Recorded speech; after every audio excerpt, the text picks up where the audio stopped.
lack of accountability, by reason of unemployment, by reason of sheer opulence being demonstrated quite openly by persons in government, etc., etc. People are fed up, and they would want to see those people booted out so that a different, fresh idea, fresh mind, different people will take over the steering wheel and perhaps try to address and ameliorate the challenges of the people in their various countries. Let me quickly start the conversation with you, Gregory Amoah, on this one. Well, a very good morning to our viewers once again. I think there is a deficit in the understanding of what leadership entails in Africa. I think most of our leaders might have forgotten what it really entails when you have been tasked to lead a group of people, especially a country. Now, the African continent has been rife with issues of corruption, issues of unemployment, and then leaders being very opulent in their spending. And I think we have gotten to a point where people are now feeling the burden that leaders are placing on them, because these countries always go to the IMFs, the World Banks for funding, and then they come back and people do not feel the very essence for which these bailouts were sought in their lives. Yet still, they see leaders living in opulence, leaders living lavishly, whilst the ordinary person has to suffer the brunt of that. We are in this country. We've seen some very young persons right from school they enter into politics, and within years they are driving all the big cars, they are living in big houses. This creates some apathy for the government as far as the people are concerned, and it only takes one uprising for others to begin to tap into that. And as we've seen, the areas even around Mali, Burkina Faso, and I think Niger, these were areas that were rife with insurgencies. ISIS was there as well as other insurgencies. So it only took just one coup, and then others will follow. Now we're seeing it in Gabon. It might occur if leaders do not understand that the core essence of leading a group of people is to serve their best interest. If you're not serving their best interest, then you have no business being there. And in as much as I do not support coups d'etat, when people are faced, or when people are back against the wall, they might take whatever decision that they think best serves their interest, and that's what we are seeing sweeping across Africa. So if care is not taken, if leaders do not rise above the conversation of corruption, extortion, and these things, and leaders do not cater for the core needs as far as economy is concerned, as far as the health needs is concerned, as far as employment is concerned, coup d'etats might become a thing, especially when Africa has a very huge numbers as far as youth is concerned. If these things happen, of course, we might see coup d'etats spread across Africa. So I think it's a warning to leaders across Africa not to change the guard as far as their securities are concerned, but I think they should attend rather to issues that affect the livelihood of the citizenry, issues of employment, issues of the economy, provision of adequate health care. I think these are the issues that they should be fixing their attention. Yes. Special greetings to our viewers, especially those of you watching us across the African continent. We have quite a ubiquitous presence, especially on this continent. Lots of you watch us, so greetings to all of you, and many thanks for tuning in. With regards to the situation of coup d'etat, over the last 3-4 years, it has reared its ugly head again, except that, Kwame, you'd agree with me that it's now in a different form. In the 1960s, where coup d'etats were the zeitgeist of the time, you'd realize that all the time there was bloodshed whenever there were coup d'etats. So I think that a lot of political actors who appear on platforms like this, I mean, they come and say that, oh, I do not support coups because of so and so and so. You know, people lose their lives and all of that. But now, the coup makers, they have devised a different means. And for all the coups that we've seen over the last couple of years, we've not heard that any of the presidents who were deposed have been killed. So it's a different form of coup d'etat we are seeing now, largely peaceful, if you ask me. And it appears that the very people who are ruled by these presidents, who do not do the things that should ideally inure to the benefits of the citizenry, they jump in exhilaration. They are elated whenever there's a coup d'etat. We've seen videos from Gabon, we've seen videos from Niger, we've seen videos from Burkina Faso, we've seen videos from Mali. So it appears that people are quite excited about the current happenings on the African continent. And Mr. Kojo cannot be more right when he says that issues relating to the economy, hunger, food, these are the driving factors with regards to coup d'etats. And so Africa, which has a youthful population now, we are reliant on our leaders who occupy the upper echelons of political office and take sensitive decisions. We rely on them to make decisions that would inure to our benefit. It appears that these decisions are not being made. And even if they are made at all, it's only an infinitesimal fraction of those decisions that actually benefits the young African. So there is a renaissance, and it is blowing. We've seen it in Niger, we've seen it in Guinea. Last year we saw it in Guinea, where Alpha Condé was ousted by the military regime. We've seen it in Mali as well. Burkina Faso, within the space of 8 months, we saw 2 coups last year. We are seeing it in Gabon as we speak. And when he says that it is not going to end anytime soon, I pretty much agree. I was very young when I heard that the West African bloc, ECOWAS for that matter, they had decided that to break the dollar economy, the dollarization of the African economy, where even if you travel to Burkina Faso, your city becomes useless. If you go to Ivory Coast, your city becomes useless. You go to Liberia, your city becomes useless. But dollar, which is not even an African currency, has so much value in every nook and cranny of the continent. So it behoved on them that they would introduce a new currency called the ECO. How long has it been since that conversation? Every year. Oh, we'll do this, we'll do that. It never comes to fruition. So all of these things, and France is a major, France plays a major role in this particular conversation for the very fact that they control about, let's say, 50% of the West African economy.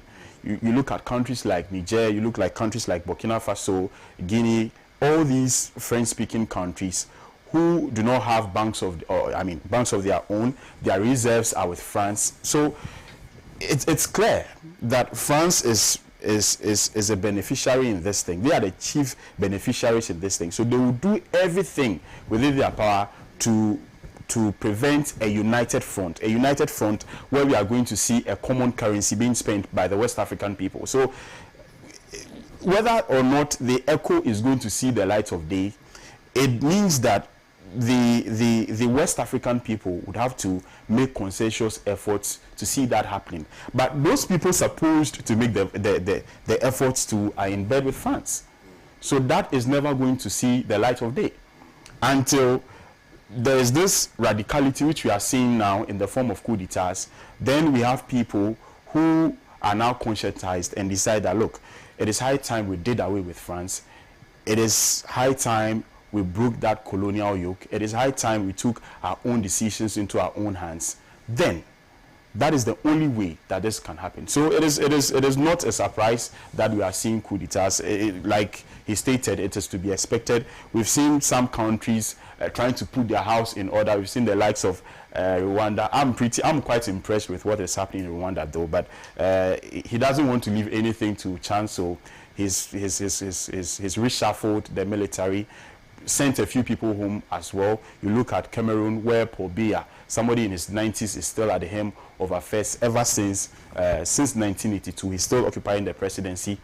All these people are shaken. They are afraid. They know that if they do not put their house in order, then it means that they could be the next target. So I wouldn't be surprised. I could name a few countries, the likes of Togo, the likes of Cameroon itself, the likes of Senegal. I wouldn't be surprised if they experience coups in the forthcoming months, or let's say in the next couple of years. Ambassador. Yes, sir. Good morning. Coups. Are we going to have more coups, or? And really, my issue is not even about the coups. It's about the relevance of it and the impact it would have on the lives of the people within the countries which have experienced it. Because it's one thing just saying, oh, this government is underperforming, this government is not performing, so let's take over. You take over, what are you going to do differently which will deal with the teething challenges confronting the people? That's always my problem, my issue. If we are going to see a certain renaissance, right, which renaissance will lead to the unification of Africa, for us to be able to realize the dreams of our forebears, as having one military command, having one currency, having one central bank, etc., as Kwame Nkrumah indicated in the first, AU conference in 1963. If that is going to happen, I will support it wholeheartedly. But I don't know whether the concept of individualization or individualism as opposed to collectivism still operates. And I think it still operates because all these countries which have experienced coup d'etats are not speaking in a language which presupposes that they are doing this in furtherance of the unification of Africa. They are just doing this in their estimation to liberate the people from the shackles of what they describe as democracy, which is not working for them. So, I mean, this system, is it really going to benefit the continent? Well, good morning. Good morning. Let me say good morning to and before I answer your question, let me acknowledge and appreciate the big change in the studios of Pan-African television. Leadership is all it takes. And I want to thank my daughter, Amoah. If you marry a good woman, your life shines. If you have a good daughter, your life shines. I cannot say that, but to say that this is the handwork of Amoah. That this station is looking so testy, I'm going to fight with her, but that's what I'm saying. No, but I think it's a no-brainer. We all know Amoah is the brain behind all this. Stylish human being by nature. And I must confess that it's a very good studio. Thank you. Thank you. Sometimes you watch CNN, you look at their setup, you look at Al Jazeera, their setup, and look at other studios and so what are we doing? But today I'm seeing. Thank you. Thank you. Thank you. Whether or not coup d'etats would continue or stop depends on what my two sons have said. Good governance. It will stop when Africa begins to see good governance. Today when I was coming here, there's at the junction there's I think traffic, whatever, those who do visas and those things, travel agencies. Come here. They blocked the road. They blocked the road. Go and see the daily numbers of Ghanaians who are seeking to travel outside. Kempon travel. Kempon, yeah. And I'm told we have lost several thousands of nurses and doctors as a result of bad governance decisions. Because, for example, if you have trained doctors, and in my constituency, if you see a doctor at Elmina, Ampini Clinic hasn't got a doctor. Yeah. hospital, the clinic hasn't got a doctor, but doctors have qualified and they are staying at home. What are you actually telling them? So you see very young Africans daring the Sahara Desert. Come here. If even you are in a plane from Europe and you come on the Sahara Desert, you can see the scorch, you can feel the heat from the Sahara Desert. Our young boys are daring the Sahara, and thousands of them have died in the Mediterranean Sea. All because they think that going to pluck apples or something can give them better life than staying in Ghana. Then if you are a leader in a country like this, you must think twice. But instead of thinking, the leaders are abusing us, taking what belongs to the youth for themselves now. Because, for example, Kwame, if somebody said, I am instituting a GET fund, right, for the improvement of education. Education is for future people who want to progress into the future. Then you mortgage the GET fund and say that you are going to build secondary schools, universities, and you don't do any of such things. It means that you have mortgaged the education of the youth against your current spending. When we discovered oil, Nigerian experience taught us that we should not depend or push our economy solely on the oil industry because they can go away. So President Mills of blessed memory, your own uncle, said that, look, let us create a heritage fund. Yes, I do recall. Heritage fund. Which heritage fund should not be touched? It is only when the oil industry, oil is depleted, that we can use that fund for the development of this country. At one time, me and maybe my colleagues would have gone, but it's your turn, isn't it? We have also mortgaged that, taken that all the monies in it and mortgaged it. So the future of the youth in this regard, the future of the youth in this regard is also sacrificed. Absolutely. Then we have taken in a new style of borrowing from the capital market. And Kwame, by your education, you know that borrowing from the capital fund is not cheap. You understand? We were doing on average $3 billion a year since 2017. And these loans are not to be repaid immediately. Some have 5 years, some have 25 years, and others. And Kwame, who will be in Ghana in 25 years? It's you, the youth, who would have matured into Ghanaian adults. Not so.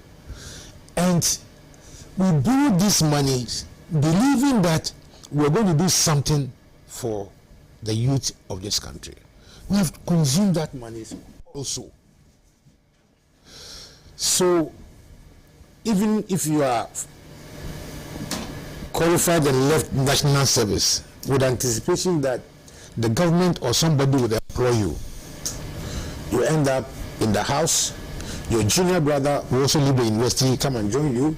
Your last sister also finish university and come and join you. These are the social frustrations that create insurgents. You know, Bless have done a good job by saying that the coup d'etat that come are not bloody. Yes, but you see, I have seen other types of coup d'etats, like the one that happened in Nigeria, the Arab Spring. I have seen a coup d'etat in my own backyard, Sri Lanka, which was also not led by the military. All right? These are people's popular uprisings, and those are very dangerous, dangerous than the military insurgency. Because when the citizens take to the streets, it's leaderless. It's unplanned. It's only being driven by their emotions. And that is most dangerous. That is why they go to the Parliament House and they decide to burn the Parliament House. They enter the President's villa, and all they are interested in that he has swum, he was swimming in the swimming pool. Let me also go and swim in the swimming pool, and by the time you go, you see chairs and tables and everything being taken off.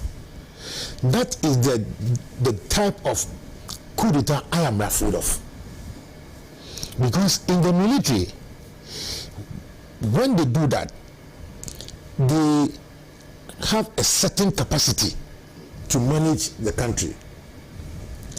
You know by your education and interaction that the armed forces contain some of the most educated people in terms of strategy and in terms of planning. You see, so when they take to overthrow a government, often they do some planned development than the public insurrections. Cody, would you say the coup d'etat of Sankara brought bad omen to Burkina Faso? Thomas Sankara, did it bring bad omen to Burkina Faso? No, at all. You have reviewed Sankara several times. The development and the change of minds of the Burkina. Today they give us tomatoes. They supply tomatoes and onions. As a result of the agricultural revolution of Thomas Sankara.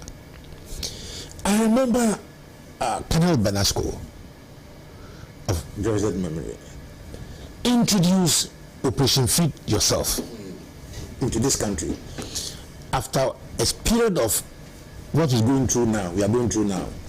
After that period, we were able to feed ourselves and export some food items. Right. I also remember that it was during that certain big settlements were developed.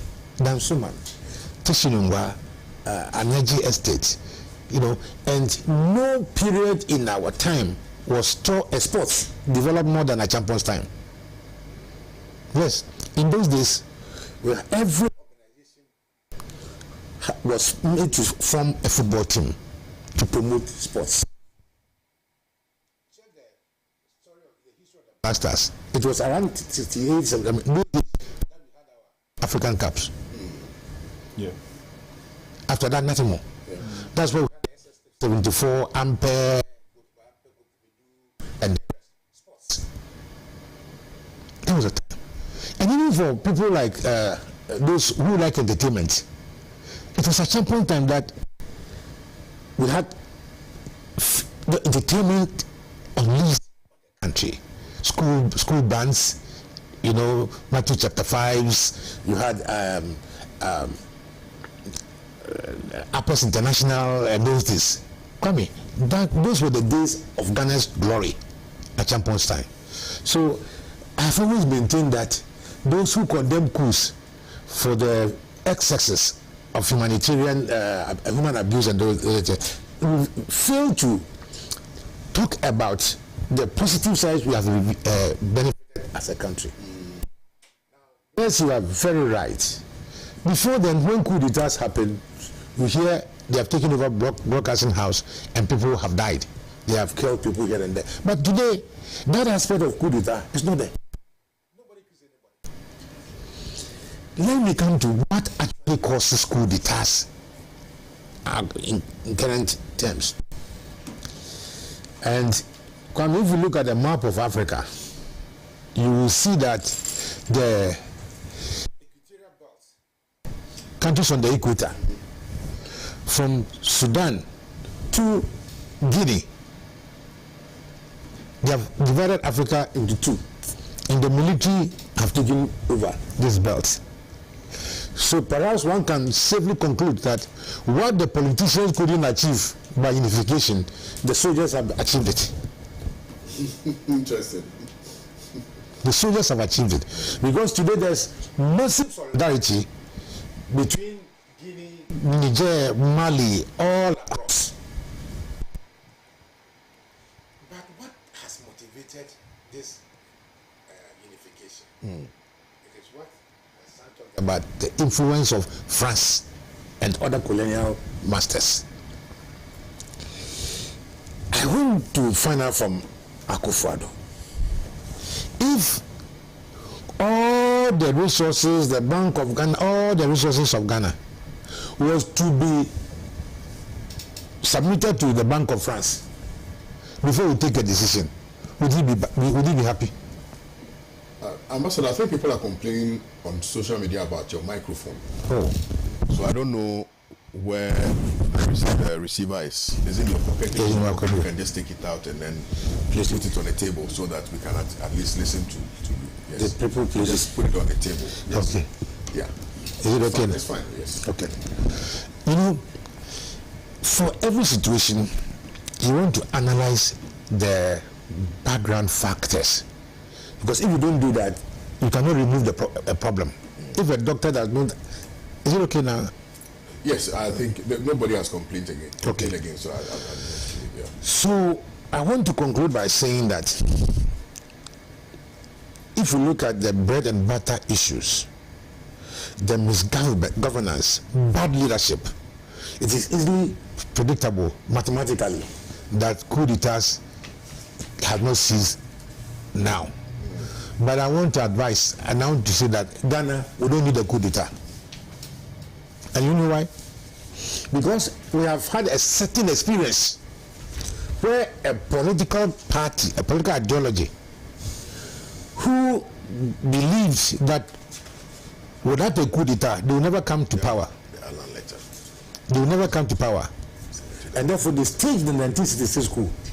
My brother Kosi tried to give you the background.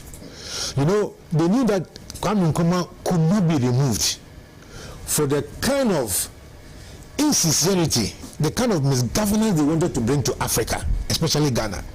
So they connived with their agents and removed Kwame Nkrumah. Today, there are predictions that if care is not taken, they said it's 100% okay. Okay, yeah. Thank you very much. Yeah. Today, if you don't take care, Kwame, there are suspicions that Akufo-Addo might do the same. And I pray that suspicion does not come true. You understand? Right. Because we should reserve the right to change our government at any time we want. Because if we are accusing others that they have changed constitutions to stay in power, then the notion of breaking the eight must also be watched.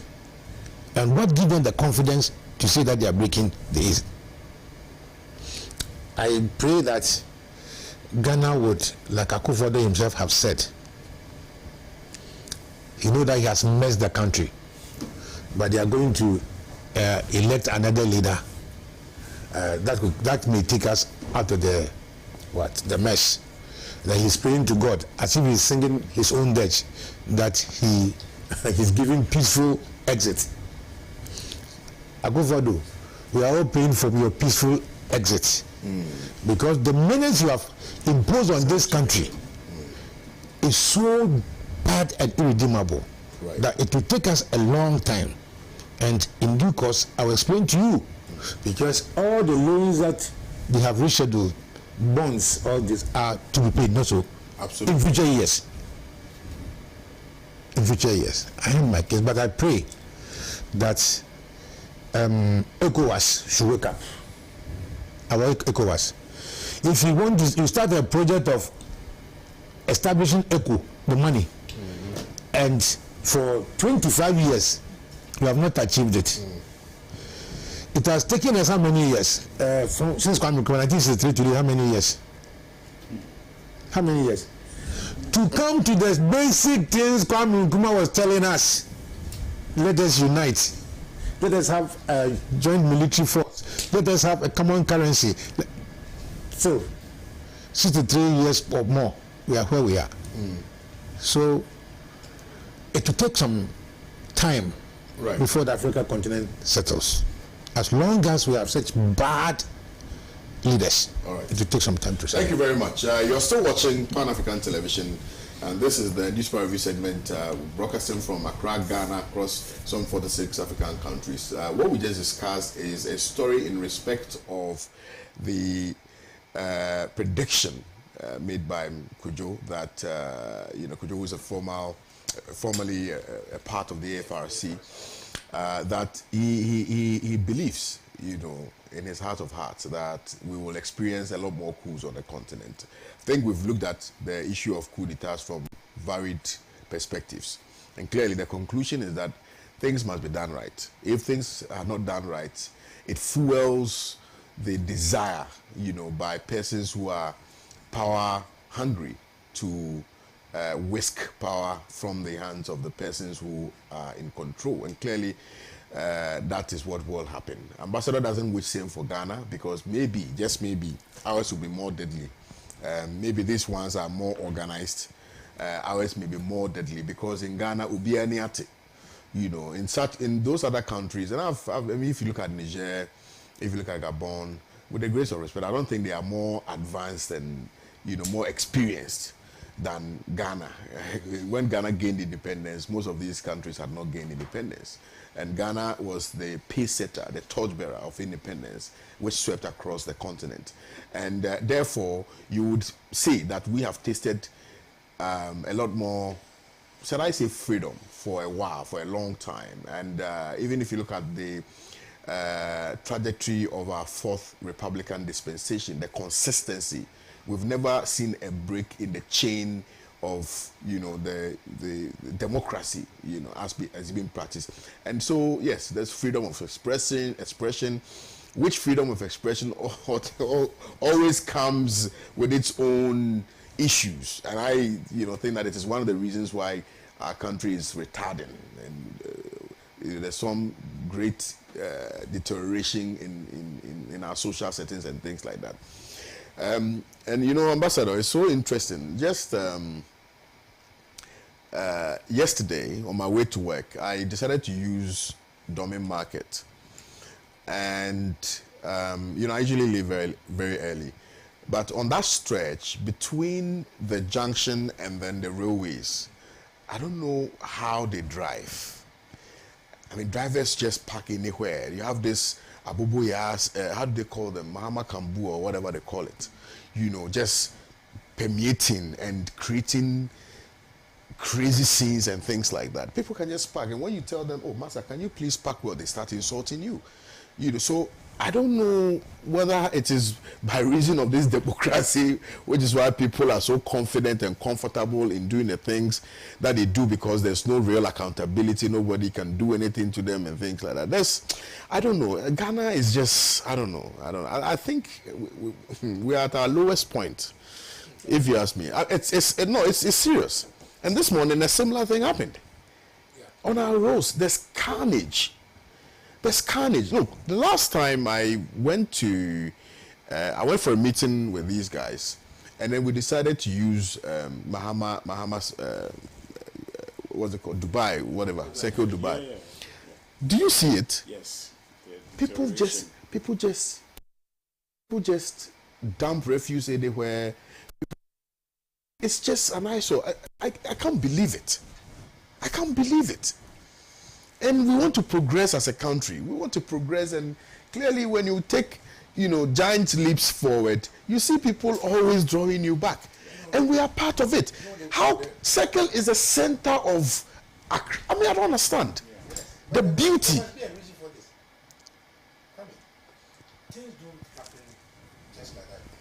Like all of it. You see these Abubuyas and the rest, aren't they copying from the V8s? The V8s. You are driving on the road, and these people with the siren, the V8s and the rest, they drive on the sides of the road as if they have something important to go and do. I followed one of those cars with the V8 lights on, to go to Adabraka. The person was just going to buy watch. Kwame. So the indiscipline on our road starts from the top. Recently, when the police decided that they will check the motorbikes at the traffic junctions, have you seen that they now stop at the traffic junctions? So if the system is so loose, they will do that. In any case, what happened to the task force that Greater Accra Regional Chairman, Regional Minister formed and train them militarily. Oh, Uncle, don't stress You know, yourself. when we said that they were being trained for election purposes, he said, no. Now, where are those people? We train them with money. We have a long way to go in this country, and I'm just the retardation of progress and growth and things like that. It's just crazy. I don't know how we are going to get out of this. Honestly, I don't know. I just simply don't know. I mean, once upon a time, Ambassador, I schooled in Kumasi. Okay, I schooled in KNUST, and I lived almost the early parts of my life in the Ashanti region, and I grew up in Asante Mampo, Ambassador, and I can vividly recall how we were so disciplined back in the day. Look, we had something we used to call them the Saman. Yeah. There wasn't a day that those people would not come to your house to come and check whether your house is dirty or not. Yeah. And every single time, and I do recall, sometimes people even kept when they had, left their refuse anyhow, when they hear that the people are coming, they even go and put it in their bedroom so they won't be arrested. Town council. Yeah, tankers. No, we used to call them tankers. When we were young people, yes. When somebody is cooking and he will not give you, but you wanted to go and steal the food. Tankers, yes, and those people were not taking bribes. No, they'll take you. They will take you. They were committed. So the question is, how did we get here? We are supposed to be progressing, but we are retrogressing. And this is happening across the country. Look, when you go to what's it called? After Togo, what country is there? Is it Niger? Yeah, no, Benin. Benin. Go to Benin. It's a nice show. Look, and we are here on the continent. We have everything. But we are operating, under the whims and caprices of foreign influence, under the whims and caprices of the West. We sit in Africa, and then they come and build military bases for their own parochial interests. Yes. We sit in Africa, they come and take over our mining sector, they take over our oil sector, they take over our transportation sector, they take over our power or energy sector. Commerce. Everything has been taken over by the West. And yet somehow we are so comfortable that our people should continue to wallow in abject poverty. And we don't care. Look at Tinubu of Nigeria. You win an election, you are brought into power, and the first thing you do is to remove subsidies on fuel. How do you expect the people to survive? So it's like in Africa, we are our own enemies. We continue to create problems and hardships for the people so that we can continue to, take advantage of them. That's what essentially we are doing. It's sad. It's very, very sad. It's very, very, very sad. And I hope one day we'll be able to get out of this. In sports, you say what? Woodworks. How do people say it in sports? Out of the woods. Yeah, out of the woods. Yeah. Well, the messages that I've seen so far on Facebook, Michael Boabendako says, bro, if I think about we blacks, I can't understand our way of thinking and doing things as compared to the first class humans. It's a fact, the whites. Why would a black man have oil, but the owner takes below 20% and give away over 80%? Give me one example in the world. God has given us everything. It appears God has given us everything, but brains, because we don't think. Aaron says, good morning, Kwame. We will discuss the Alan Kyeremateng's withdrawal. So hold your guns, we will look at it.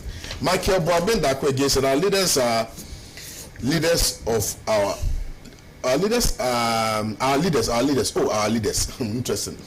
This one says, okay, you've repeated this Alan's message for. Okay. Johnny Kujo says, good morning, KOD. We don't want any coup in Ghana. President Akufo-Addo should exit peacefully so that we can probe his corrupt government, and those that are found stealing our resources should be put before court. Or do you think NDC will do that? I doubt. Then by JC, Enado says, check the microphone, please. Okay, I think we've sorted it out. Good morning from Manchester. The microphone is failing. Okay, I think we've checked that. Chidi Ogoke says, African children are dying on a daily basis, trying to cross Mediterranean Sea for a better life. What have the African leaders ever said about that? Absolutely nothing. Now, I think people are interested in this Alan Kyeremateng's matter, but we are Pan-African television, and we are being watched on the continent across 46 African countries. So it's important that we address challenges on the continent as well. The interesting thing is that most of the issues that we discuss here are issues which which prevails in or are prevalent really in other African countries. It's sad. Anyway, the next story that we are going to be discussing has to do with the press statement by Alan Kyeremateng. And I don't know if the camera can capture what has been flashed on the screens. Let me see. Okay, well, I can't walk there because my camera is. Otherwise, I would have just walked there to do this with you. But let's the cameras capture, zoom, and then we'll read it. Well, so on Sunday, the 27th of August 2023, I issued a public statement which made reference to the selection and shortlisting of presidential aspirants. The Special Electoral College convened by the New Patriotic Party on 26th of August 2023. After having carefully analyzed the results of the said elections, it is absolutely clear to me from events leading to, during, and after the elections. Can the camera just capture what is on the screens, what has been posted on the set, so that the viewers can follow? Just tilt the camera there and capture. After having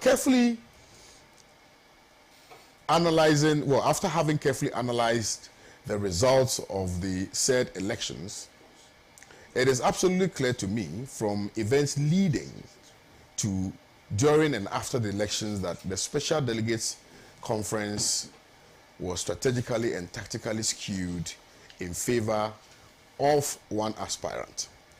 The pronouncements made by some leading members of our party, both before and after the elections, also lend weight to my observations.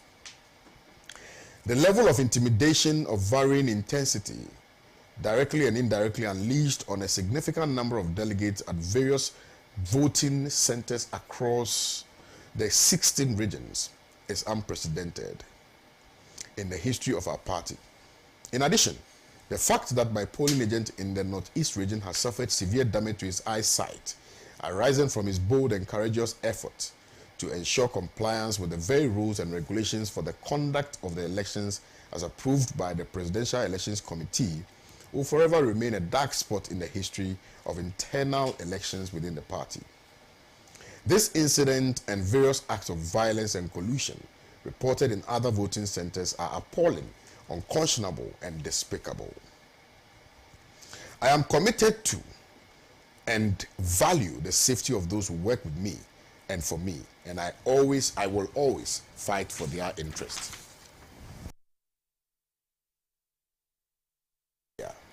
As a party in the first place, and how far are we prepared to tread on this dangerous path to self-destruction? Regrettably, I am not convinced that the circumstances I've referred to earlier will not persist or even be escalated in the next round of elections, for which balloting is scheduled for Wednesday, 6th of September 2023.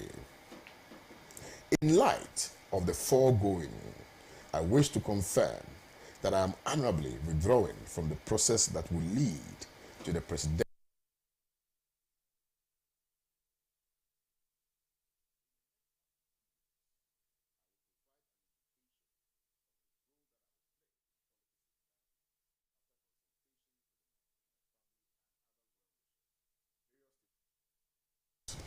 I wish all the aspirants well as they continue on their journey.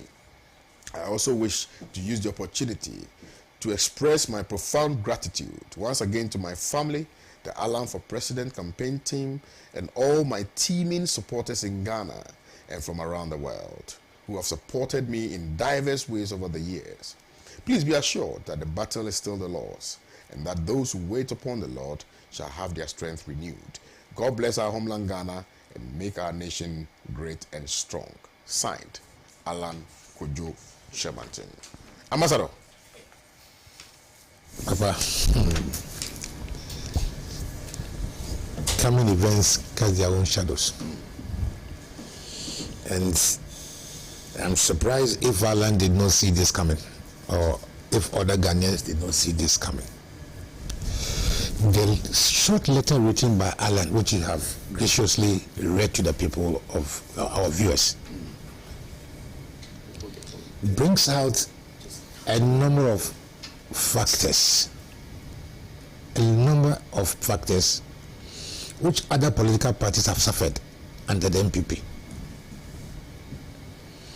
He said he received his results with a lot of trepidation, and that he didn't believe that the results were fair. And he said the result was a result of schemes and rigged. Does this word sound familiar to anybody in Ghana politics? Schemed and rigged elections. He also talks about pronouncements. Kennedy, you are a lawyer, and you know that a judge is not obliged to make comments, pedestrian comments. So where a political party have themselves sat down and come out with rules and regulations, it is then expected that people will follow it. Not so? Absolutely.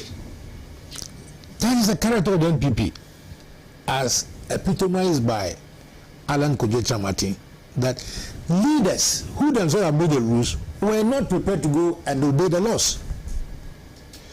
I was in a synod during the campaign for George Chika's Christian, and Alan was on the platform speaking, right? Then the national organizer of the party, knowing that Alan was speaking, and Alan is a candidate, a very respected candidate, and you saw the scene, they brought Bawumia straight through the center of the group. And then the MC took the microphone from him, and Bawumia went straight to Alan, as if to hit him. So Alan stepped back. If I were Alan, I would have seen the signs on the wall and withdrawn. So if the NDC have always been talking about intimidation and rigging of elections, the answer has been given by Alan Kyeremateng. Then he also raised the issue of brutalities.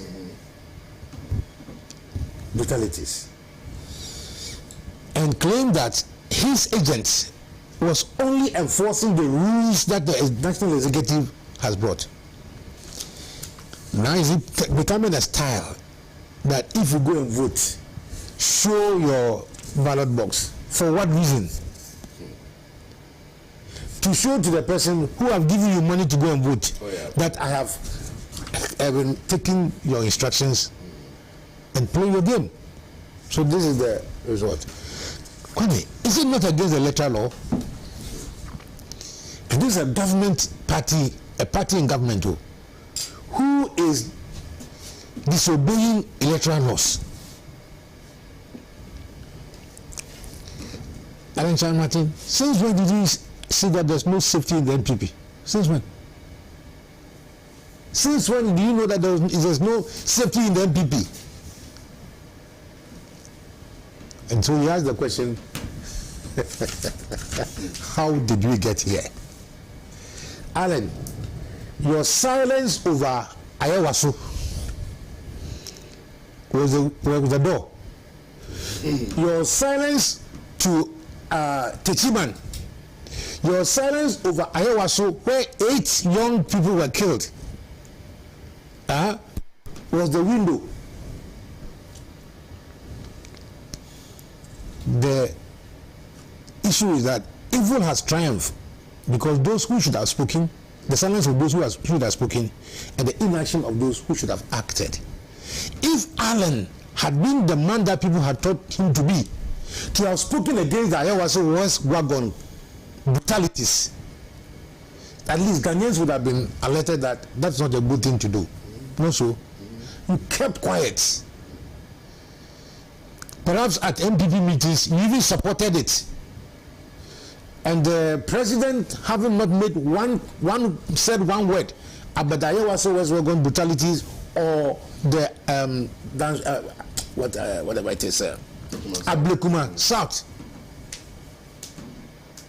You go to by-election, just by-election, and they spray bullets on your legs. National by-election. Is it not the duty of the right president to even go and visit the victims? To date, the president has not visited them. Alan, that is, you say, how did he come here? That is how he started. And, Kwame, yes, sir. Isn't it interesting that for one election, 2 strong contenders have resigned? Is the when the kitchen is hot, you get out. No, so. Yeah. Boache Jakun resigned. And this one too have resigned. Why have they resigned? Because they believe that there's no even playing field.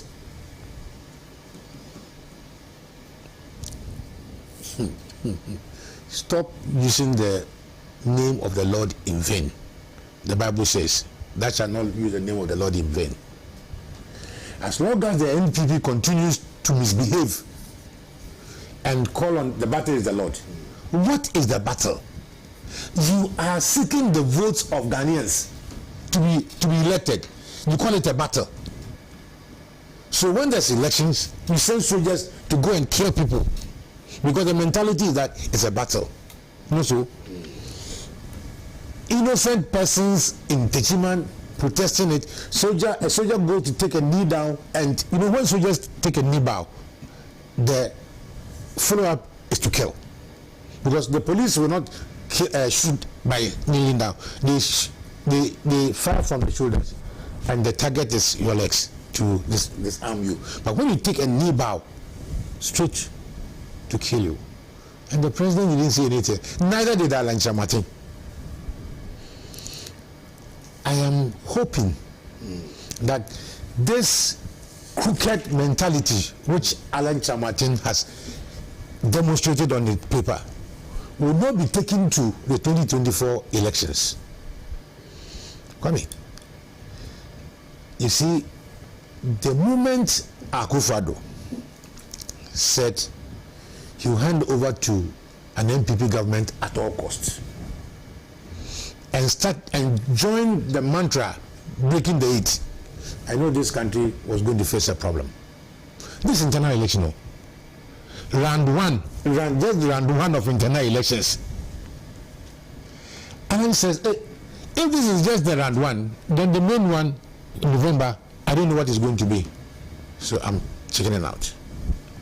Overnight, rumors have started that Alan is now reconsidering the offer given to him for a vice president. Overnight, that conspiracy have started coming. But I have said several times that for the type of governance we have had for the 8 years, including all of them, the value is the same. The value is the same.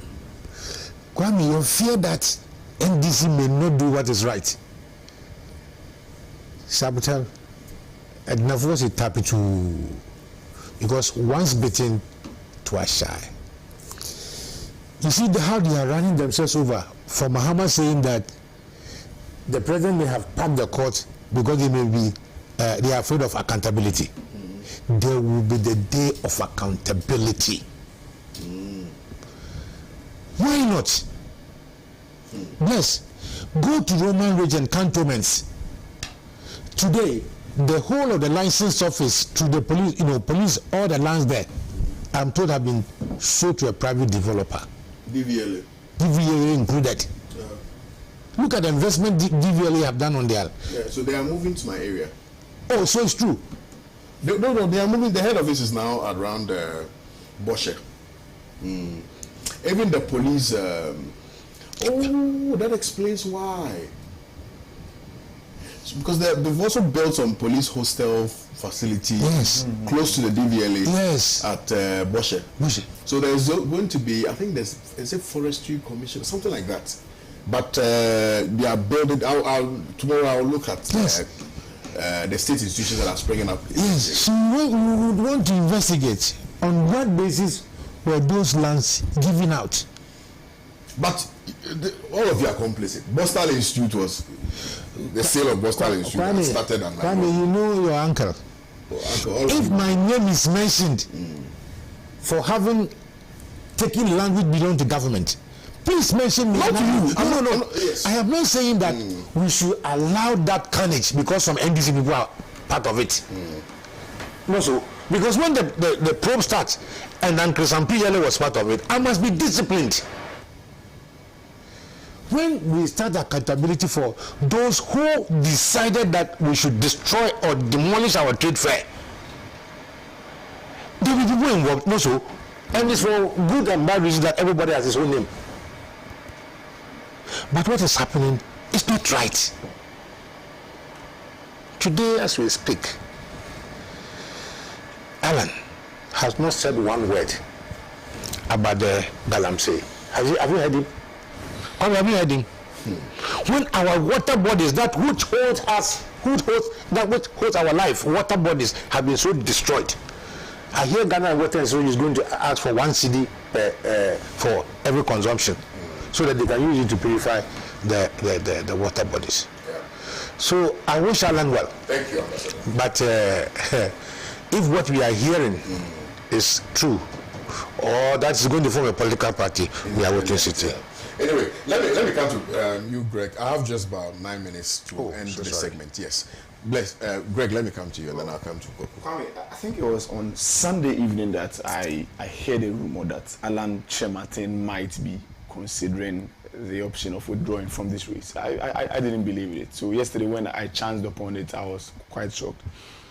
When you glance through the release he brought out yesterday, it states that there has been some tactics in the party that he thinks is skewing the race to one candidate's advantage. And I think it's very, very sad for a party that prides itself as being the torchbearers of democracy. And these things are happening. I think it's quite sad. One might also wonder if Alan might have done some groundwork, and he has seen that, look, the process that will happen on November 4th might just be an affirmation of what happened in August. Maybe it could be, but I'm quite shocked. Right. I'm quite shocked, and I think the NPP are not averting their minds to what an agitated Alan might mean for their chances in next year's election, because already there is apathy against the NPP, and it will be rife in 2024. That's one thing I can assure you. But what an agitated Alan bloc could mean for the NPP, I think that's one thing they might not be also considering. Yeah. Thank you, Koku. Right. So as journalists, one of the principles that we are supposed to abide by is to exercise our independent, personal consciences. But in as much as I'm allowed to do that, I'm going to be asking a lot of questions with regards to this particular topic. If you look at what has been happening in the New Patriotic Party since 2007, where they had that delegates conference where nearly 20 people in the party, 17 people in the party participated. Nanado wasn't able to get a 50% plus one mark. I think he earned some 47.9%. Alan obtained 32.5% of the vote, but had to concede defeat to Nanado, and then consequently Nanado ran for the 2008 elections, which he lost to Professor Mills. Now you move away from that and you go to 2011, where they had their delegates conference again. You'd realize that the fortunes of Alan Kyeremateng actually reduced, and it has been on a downward spiral ever since. Alan's fortunes in the party, as far as their presidential primaries is concerned, has been on a downward spiral since. Now, I'm taking our minds to this particular issue because of issues that Greg raised, whether he's done his groundworks, and perhaps past presidents may have advised him that going into this delegates conference on November 4 would not bode well for him, and he might lose. Even though the figures that the vice president has obtained in the just ended super delegates conference it doesn't come close to what Nana Addo obtained in 2014 and then in 2011. 87%. At the point, even I think in 2016 he had 94%. And then Alan... The 94%, I think that one was an endorsement sort of, because they said that at the time he was very popular in the party, and therefore he needed that endorsement to be able to go through. Yes. Yes, by general consensus, yeah. Yes, but the question... They needed to allow the process to run. Yeah. But the question, and that's why I said I'll be asking a lot of questions. The questions I want to ask is that, has Alan's popularity in the party waned, particularly because of that decision to contest Nana Addo, when it was palpably clear that Nana Addo was the candidate of choice of the people? Is it the reasons why it appears that almost everybody is not on his side, and especially for the fact that now we have the president in the person of Nana Addo Dankwa Akufo-Addo. This president knows that you contested him in 2014 when you knew full well that he was the candidate of choice. You contested him in 2011. So I'm asking questions. Now, the proponents of Alan, they have said repeatedly that what happened in the super delegates conference was not going to be that same picture that will be painted on November 4. Is that truly the case? Can they truly tell us that what happened on on August 26th is not going to repeat itself on November 4? So for me, maybe perhaps they've done their checks and they've realized that the grounds do not look good for them, especially if you look at results that were churned from the Ashanti region, where people were expecting Alan to do well. He did abysmally, and I'm even also suspecting that the shocker is not even coming second but third, obtaining a paltry 10.9% of the total valid vote cast, and Kennedy Japan came second, polling some 132 votes. And so I'm sure that proponents of Alan Kyeremateng have actually read between the lines and have realized that November 4 is not going to bode well for them. Now, if you take this press statement and you see...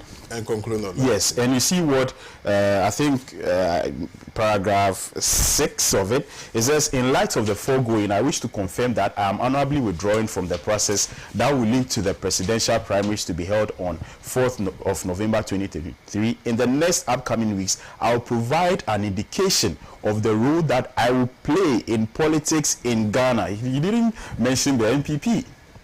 He didn't talk about the role that he's going to play in the new patriotic party.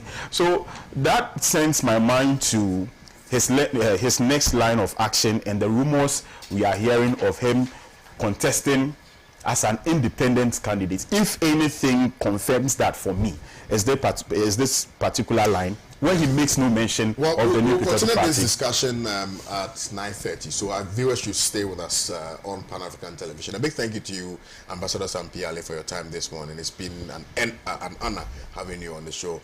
Greg, bless. We will definitely continue this conversation. Stay with us. There's more.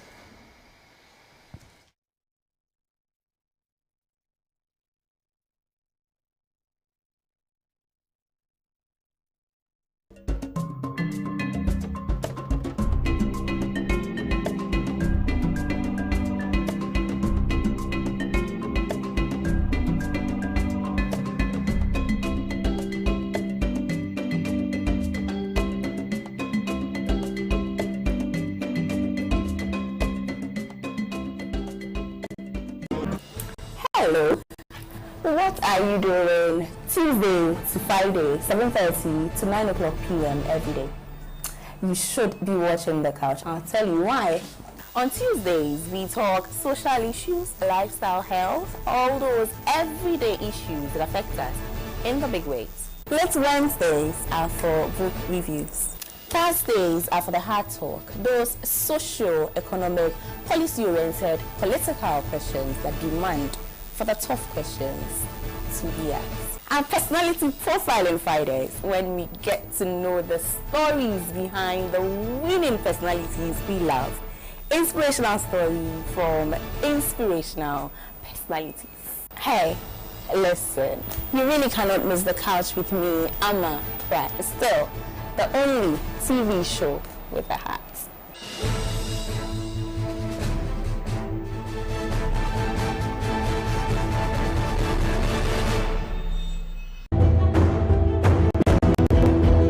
In previous seasons, you saw this. You are not allowed to hawk or preach in commercial vehicles. The perception in Ghana is abortion is illegal, and we don't follow up with the exceptions. The existence of the customary marriage is no prerequisite for the ordinance marriage. Yes. And now, are you ready for this? Some people express the fact that they don't go on leave with pride. Accumulated leave, like they term it, is illegal. Because in Ghana we don't have enough lawyers, and the accused can apply for bail where he has no lawyer. Knowing full well that you have an STI and you do not reveal that to the person and you have this sexual contact with the person, it is also part of domestic violence. Join the Law Express panel for relevant, informative, and educative topics. It is clear that if the court grants bail, it is the registrar of the court that has the power to deal with execution of the bail. All matrimonial properties that are sold without the consent of the other party are actually null and void.